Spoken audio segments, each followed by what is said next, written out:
With us is his brother, Javaris Fulton, and his aunt, Stephanie. We come here to make just a few points before the proceedings today. And we'll first start with the matters of today. Let us be clear. Trayvon's family does not feel that his school records are relevant in any way. It is wrong to subpoena his records on so many levels from middle school and high school.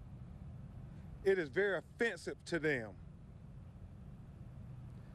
But if the court sees fit to release Trayvon's school records, we demand that George Zimmerman's medical records be released because they are far more relevant as to why he shot and killed Trayvon Martin on February 26th. Now, they will address you in a few minutes on that issue and this issue because that is a decision beyond their control. They can't do anything about the court's decision, so they want to focus on things that they can do. They are a family that is just waiting on the court system, and they're waiting and they're waiting. And so instead of just sitting idly by doing nothing, they are trying to preserve their son's legacy the best way they know how. And so they are here to talk to you today also about the Change for Trayvon committee that was started to put forth Trayvon Martin Amendment to the Stand Your Ground laws across America. And they will go to state legislators across America to present the Trayvon Martin Amendment of the Stand Your Ground law, which is preference on this basic premise that you cannot be the aggressor, you cannot be the agitator, you cannot go start the fight and then claim stand your ground. It was self-defense. That's not common sense. And they are not against the Second Amendment and the right to bear arms, but they are for responsible gun laws. And we invite anybody to sit down with us to try to make responsible gun laws that will be good for all our communities. Whether it be the gun lobby or any governmental entity, we invite them to sit down so we can try to make these laws better.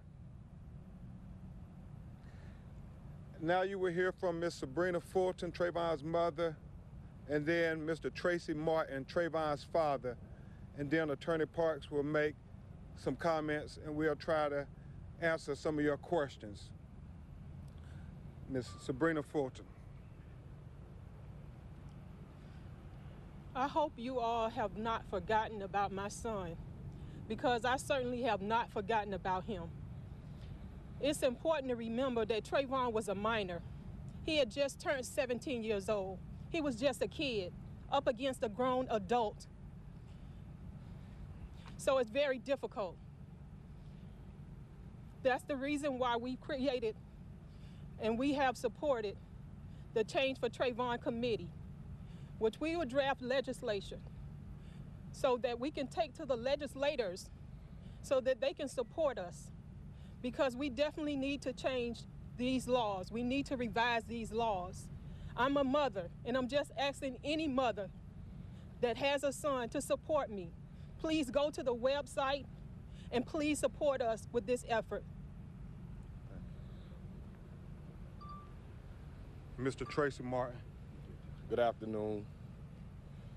First, I'd just like to say that Trayvon was the victim. And I think it's wrong that we attack the victim. And I just feel that as human beings, that our first priority shouldn't be to assassinate the character of the victims and make dead children seems as though they're the perpetrator. I feel that Trayvon's school records are not relevant in this case. I feel that George Zimmerman's medical records are very relevant to the case. Trayvon is dead, and there's nothing that we can do to bring him back. I just feel as though I ask that all the mothers, all the daughters, the sons, the fathers, the uncles, the aunts, the brothers, the sisters, I ask that you join us in our efforts in becoming ambassadors or becoming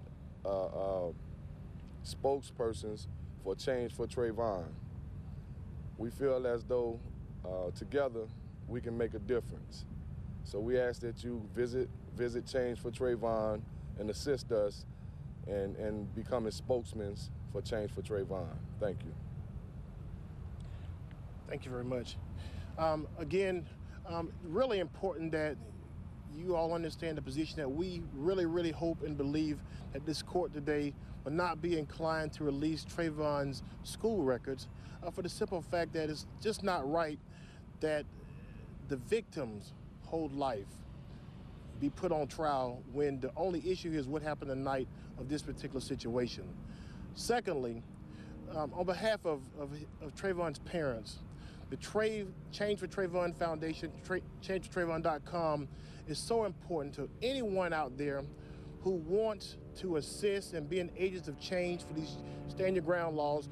Please go to changefortrayvon.com.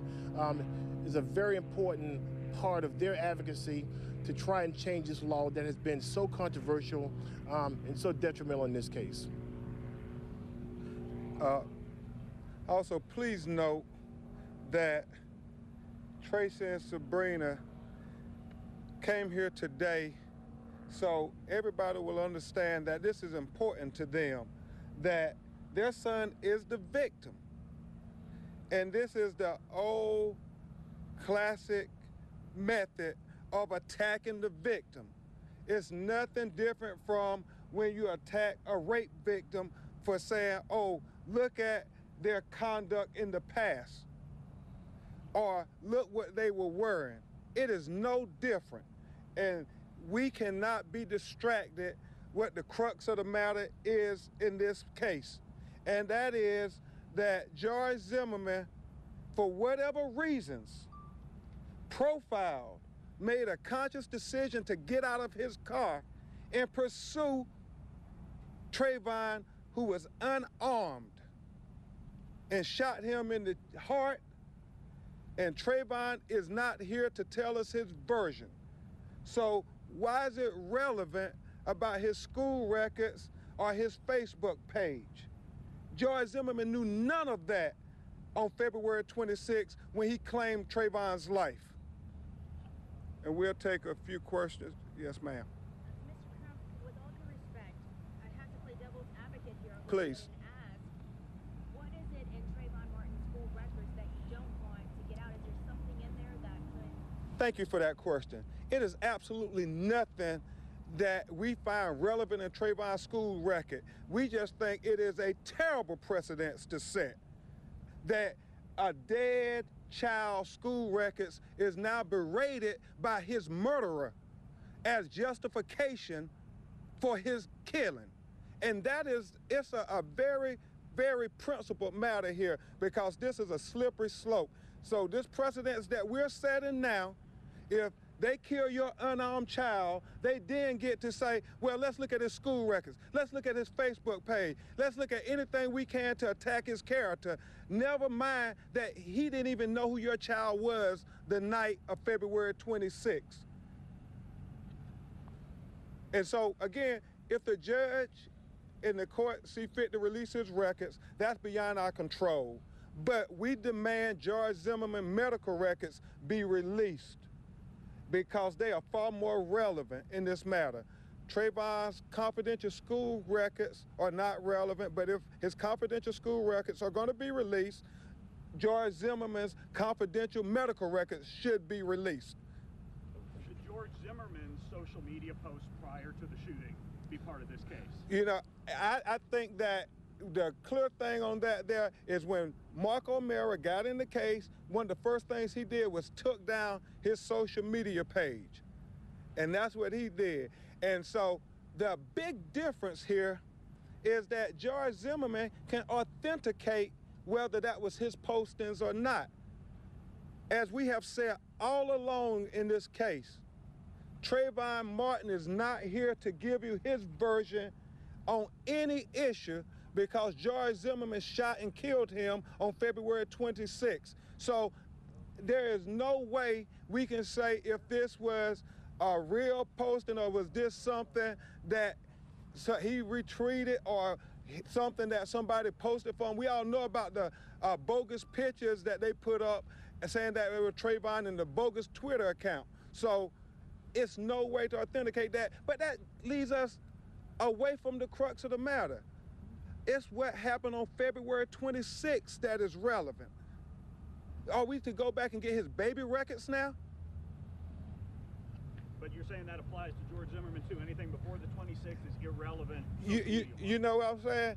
That we can authenticate it and the court is going to decide what's relevant or not. We don't think his school records are relevant. We don't think George Zimmerman's school records are relevant. And it is what happened on February 26th. The medical records are relevant because we want to know what was he diagnosed with, what drugs was in his system that made him do the things he did on February 26th. And we're not asking for anything extraordinary here. If this was your child who had been shot and killed, wouldn't you want to know? You know, when people get in car accidents, we test them with a drug and alcohol analysis because that's the basis that you want to know if there are any drugs that influence their judgment or their decision making. When you shoot an unarmed kid in the heart, isn't that the basic thing to do to make sure we know what drugs was in his system, what drugs he had been prescribed, and why? Mr. Crump, in light of the state's new motion for a gag order today, number one, do you hope Judge Nelson grants it? And do you agree with the prosecutors that potentially Mr. O'Mara is prohibiting a fair and impartial jury from being found and seated? We have no opinion on that issue at this time. If the judge does grant the gag order, if that's heard today, will you all commit to... I can answer that even before you get it out.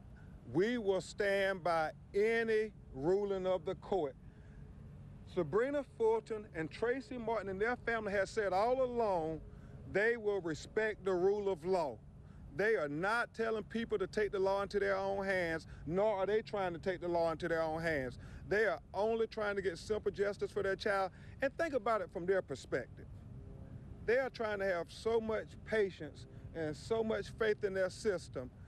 I applaud them. I don't know how many parents can have their child killed in this manner and have the patience and the faith in the court system. Could you? Mr. Crump, with a June trial date, would you like to see that come earlier? Again, you know, the wait for justice is always a terrible thing to any family whose loved one is a victim of a senseless crime. So the wait is almost as agonizing as the crime itself. You know, but all they can do is pray. They can't control any of this stuff. So that's why they're doing Change for Trayvon and what they can do so they don't go into a state of depression and, you know, just disbelief over this unimaginable loss and the unimaginable things they got to do to try to hold the killer accountable for what happened. Thank you.